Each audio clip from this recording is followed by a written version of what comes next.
Good morning, Celtic fans. Welcome back to the channel. In this morning's Celtic FC news, yes, she is back by popular demand. Addison is back and she's going to bring you your Celtic transfer news headlines even. I'm glad she's back and it's not me that's doing it this morning. Anyway, she'll tell you what's been going on in the murky world of Celtic transfers. And then we'll look at the comments section.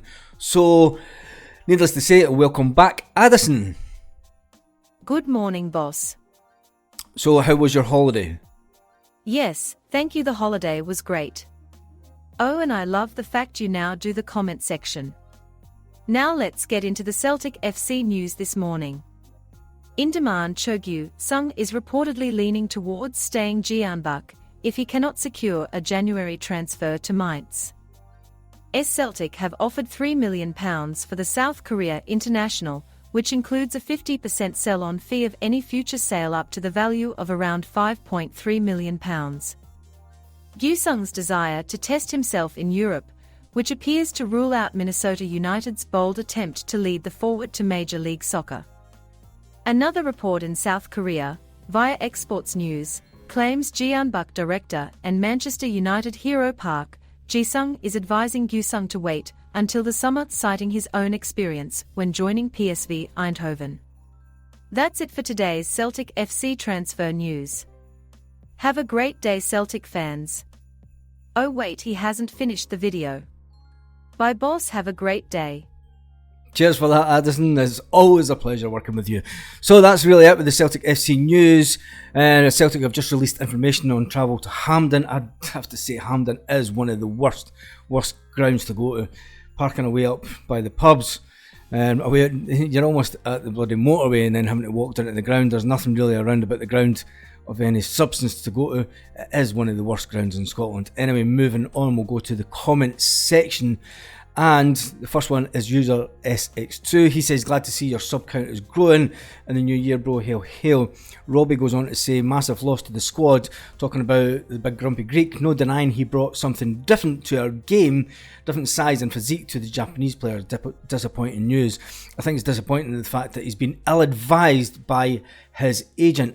The fact that he's willing to go to a relegation battle rather than and anybody, if you look at a lot of the young players that came through the Celtic youth system, they would give their right leg to get the opportunity that he's got and been given by Celtic. The fact that he's a first team player and he's potentially going to be in the Champions League again next year to test himself.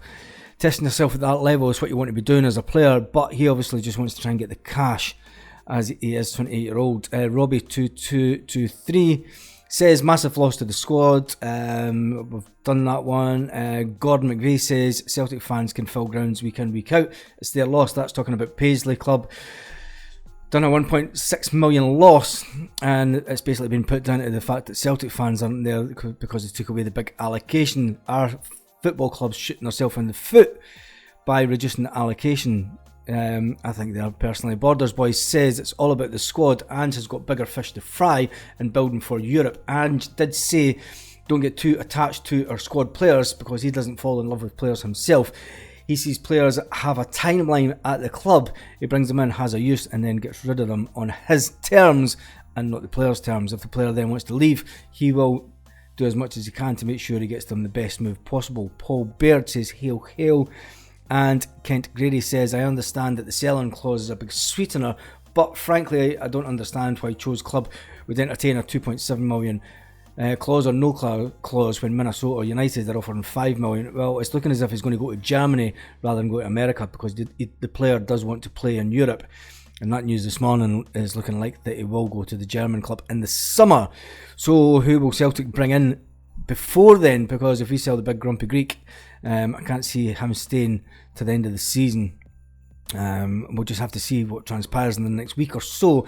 And Andrew Trust says Stephen Bonner. John McCauley says, you said Lawwell wouldn't give away such a big sell-on. Did he not agree to a 45% with French Eddie?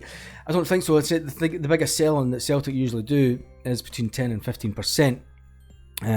That's the clause that has pretty much been standard with Celtic over the years. Gara says, Ahil Kilmarnock's Lafferty is desperate to play against Celtic. It's not very good publicity to come back when he's just been banned for bigotry. less said that about the... Well, it's not less said about that. I mean, Scotland isn't an anti-Catholic nation. I mean, I could go into that all day long. Having run my own business back in Scotland for the best part of 20 years, I could tell you a good few stories about doing quotations at orange lodges and then doing quotations at